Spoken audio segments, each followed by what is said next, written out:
अली बाबा 40 चोर की कहानी।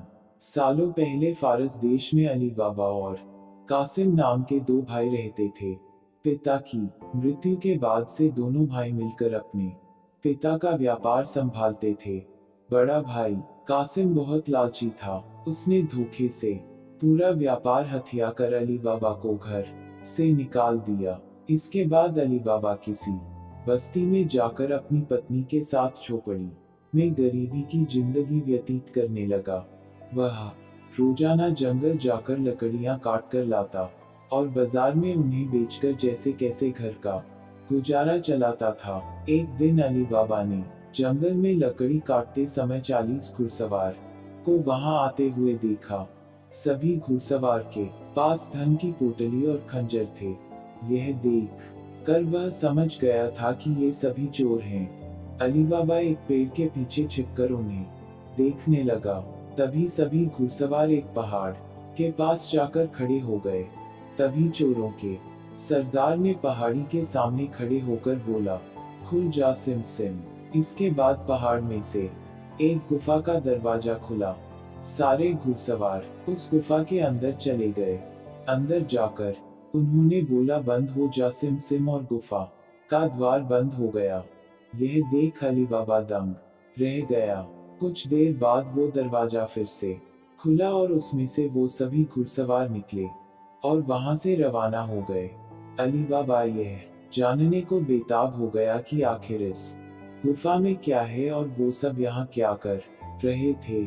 इसके बाद उसने गुफा में जाने का फैसला किया। वह उस पहाड़ के सामने गया और बार बार चोरों के सरदार के शब्द बोलने लगा, खुल जा सिम सिम, खुल जा सिम सिम। गुफा का दरवाजा खुल गया। अली बाबा गुफा के अंदर गया और उसने देखा कि वहां सोने की गिन्नियां, अशरफियां, गहने आदि रखे थे। चारों तरफ खजाना ही खजाना था। यह सब देखकर उसकी खुशी का ठिकाना नहीं था। उसे मालूम हो गया था कि वो चोर सारा चोरी का सामान यहाँ आकर छुपाते हैं। अली बाबा ने वहां से एक पोटली में सोने की अशरफियां भरी और घर चला आया। घर जाकर अली बाबा ने इस पूरे किस्से के बारे में अपनी पत्नी को बताया। एक साथ इतनी सारी अशरफियां देखकर उसकी पत्नी हैरान रह गई और अशरफियों को गिनने बैठ गई। तभी अली बाबा ने बोला कि ये इतनी अशरफियां हैं कि इन्हें गिनते गिनते रात हो जाएगी। मैं गड्ढा खोदकर इन्हें छुपा देता हूँ, जिससे किसी को भी हम पर शक न हो। अली बाबा की पत्नी बोली, मैं इनकी गिनती नहीं कर सकती हूँ, लेकिन अंदाजे के लिए इन्हें तोल तो सकती हूँ। अली बाबी की पत्नी भागती हुई कासिम के घर गई और उसकी पत्नी से गेहूं को तोलने के लिए तराजू मांगने लगी। यह देखकर कासिम की पत्नी को उस पर शक हुआ। उसने सोचा कि इन गरीब लोगों के पास अचानक उनके पास इतना अनाज कैसे आया।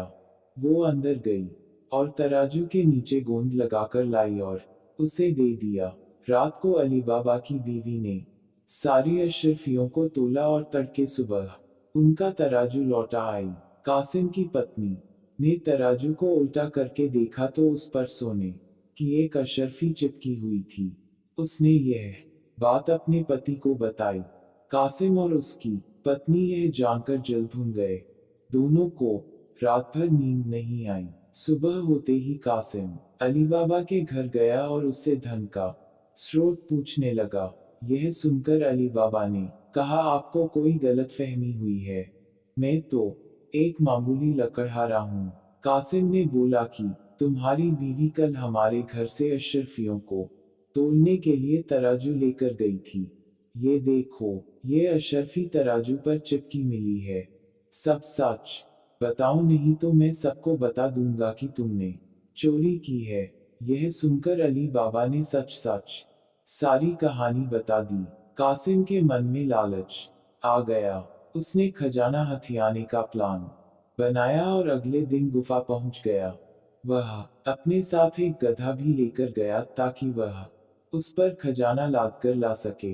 गुफा के सामने पहुंचकर उसने अली बाबा ने जैसे बताया था वैसे ही किया। उसके खुल जा सिम सिम बोलते ही गुफा का दरवाजा खुल गया।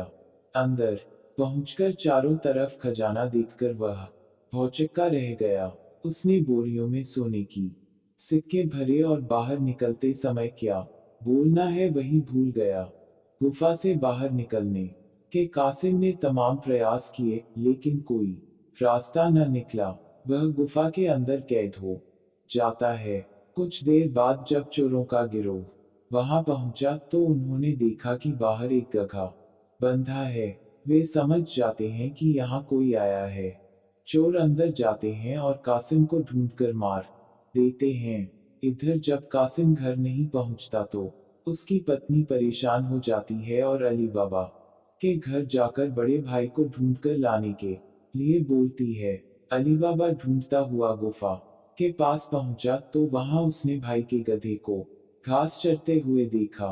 वह समझ जाता है कि कासिम अंदर गया था और चोरों ने उसे पकड़ लिया है। अली बाबा जब गुफा के अंदर गया तो उसे कासिम की लाश मिली। अली बाबा लाश को घर लाता है और बिना किसी को बताए प्राकृतिक मौत घोषित करके उसका अंतिम संस्कार कर देता है। कासिम की पत्नी के कहने पर अली बाबा और उसकी पत्नी कासिम का व्यापार संभालने लगते हैं और उसके साथ रहने लगते हैं। वहीं जब चोर गुफा में आते हैं और कासिम की लाश नहीं देखते तो समझ जाते हैं कि खजाने का राज किसी और को भी पता है। वह गांव में जाकर पता लगाते हैं कि कुछ दिनों में किसके घर में मौत हुई है। चोरों को अली बाबा का घर मिल जाता है। चोर ने उसके घर के बाहर क्रॉस का निशान लगा दिया, जिससे रात के समय उन्हें उसका घर समझने में आसानी हो।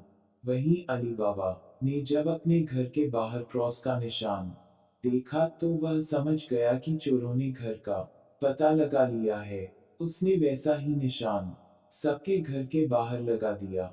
रात में जब चोर आए तो सबके घर पर वैसा निशान बना देखकर दुविधा में पड़ गए और वापस चले गए। चोरों का सरदार चुप चुप बैठने वालों में से नहीं था। उसने उस मोहल्ले में अपने आदमी को भेजकर यह पता लगवाया कि हाल फिलहाल में कौन शख्स वहां अमीर हुआ है। इससे उसे अली बाबा के बारे में पता चला।